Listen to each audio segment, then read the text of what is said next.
Hello, this is Miss Morningstar. Today we're actually going to go ahead and review ratios and proportions. You should have done this in middle school, maybe elementary, I don't know. A ratio, write this down, is the comparison of two numbers by division.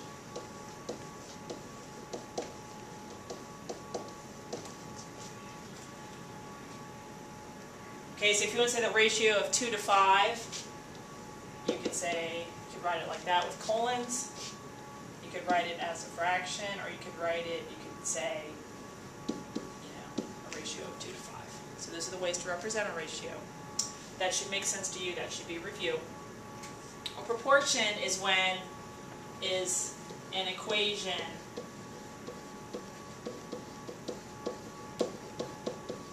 stating two ratios are equal to each other.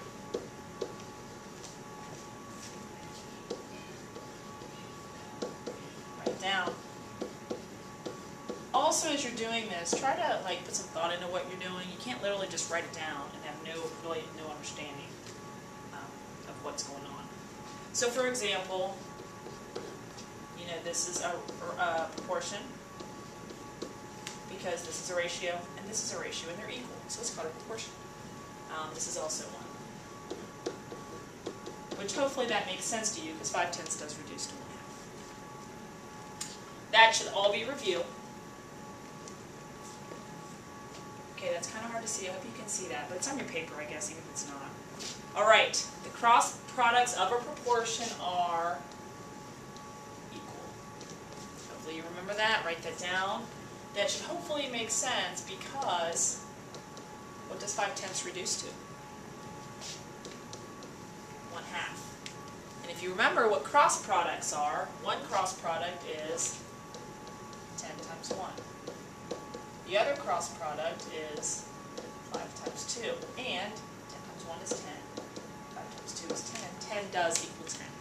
So that's really what you have to know to solve equations involving proportions, is that the cross products are equal. So if A over B equals C over D, then A times D is equal to B times C.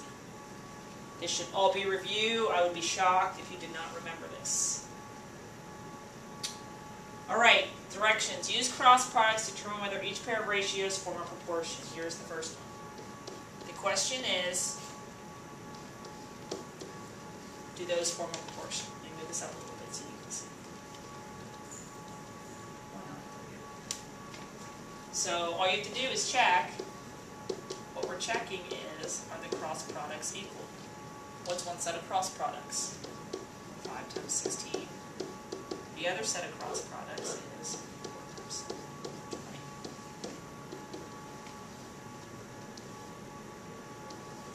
So the cross products are equal. Because they are equal, these form a proportion. So yes, that set of ratios forms a proportion. What about this one?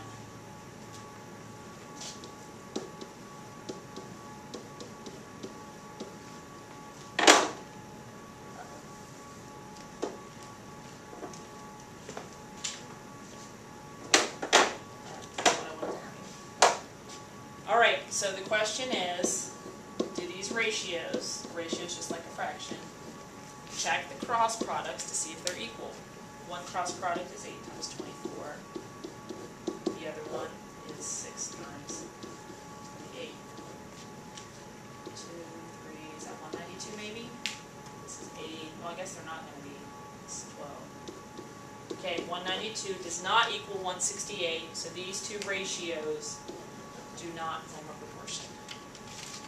So you try this one, 3.5 over 7 and 20 over 40. But for you to take a minute, check the cross products to see if these ratios, and I'm putting a question mark because we don't know yet, see if these ratios form a proportion. When you hit pause, do that, and then hit pause when you're or hit play when you're ready to go again. I will check that last problem we just did tomorrow. Okay, solve each proportion if necessary, round to the nearest hundredth place. So the first one, 10 over 15 equals 24 over 60. Cross products are equal. Hopefully you remember doing this before. One set of cross products is 16 times n. The other set of cross products is 15 times 24. And literally this is going to be a one-step equation. And I have no idea what 24 times 15 is. So let me find a calculator.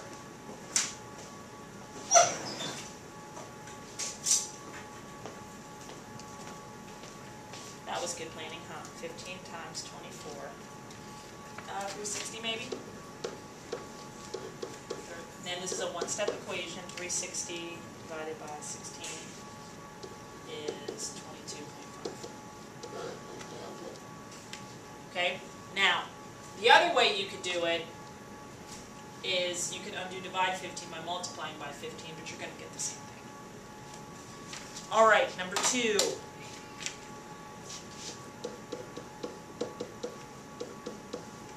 We didn't have to round to the hundredth place. This is the tenth place. The hundredth place is the next place, but we didn't have to round. Okay, find the cross products. 4 times 10. This should be equal to 2 times x.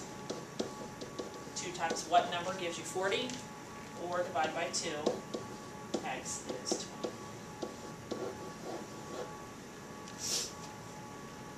20. All right, I want you to try this one. Solve each proportion.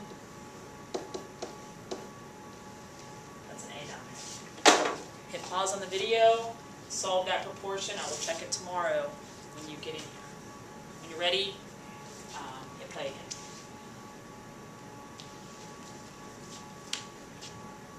Alright, for each situation, write a proportion and then solve.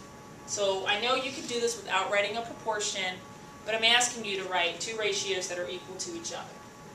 Okay, so the Bowen's minivan requires 5 gallons of gas to travel 120 miles. How much gas will they need for a 350-mile trip?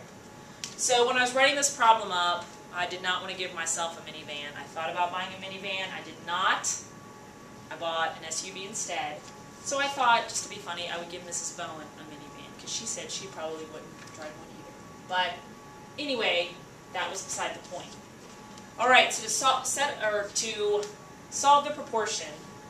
I'm going to talk more about this later. I may have Mrs. Bowen talk about this later, but she talks about using, it's the cube method, and we're not going to do all of it, but the C stands for circling all the numbers. To make sure I'm doing this right. Yep, circle the numbers. So C is circle the numbers. Okay, the U is to underline the question. Okay, the B is box the action words, and not sure which time action words, but you know, you do need to decide how much. So we'll just box that. And the E is to eliminate unnecessary information. You know, you could cross out a lot of the words in there. I'm actually not going to worry about that. And S would be to solve and check. So we will solve and check. So, you know, we'll go over the, you know, how to do that a little bit later. Okay, so to set up a proportion, it's obviously going to be 2 ratios equal to each other. All you have to remember is if you're going to put the gallons of gas on top, then that's what the gallons have to be on top. So 5 gallons to travel 120 miles. I'm going to do the miles on the bottom. How much gas will they need for a 350-mile trip? Well, you don't know how much gas, so you're going to let that be your variable. Do a let statement. Let G be the number of gallons of gas. And all you have to remember is if the miles go on the bottom, put the miles on the bottom and put your variable on top. And that's a proportion. I know you could solve it lots of different ways, but we're working on writing a proportion. So cross products, 120 times G equals 5 times 350. 5 times 350 is maybe 1,750. Last step, divide by 120. So the number of gallons of gas, I actually did this one earlier, approximately 14.6 gallons of gas to go 350 miles. I know there's other ways to do that problem. You could take the miles, divide by the gallons of gas to get the amount miles per gallon that you use, and then multiply that by, you could divide the 120 by 5 to get how much gas per mile. And then do 350 divided by that. But we are working on proportions, so the next thing I want you to do is try this one. This is what I want you to try on your own. I would like for you to attempt to do a let statement, that means define a variable, and then write a proportion and see if you can solve it. Just do your best. I don't expect you to get all of this. We will work on this a little bit tomorrow. So I will see you then. Bye.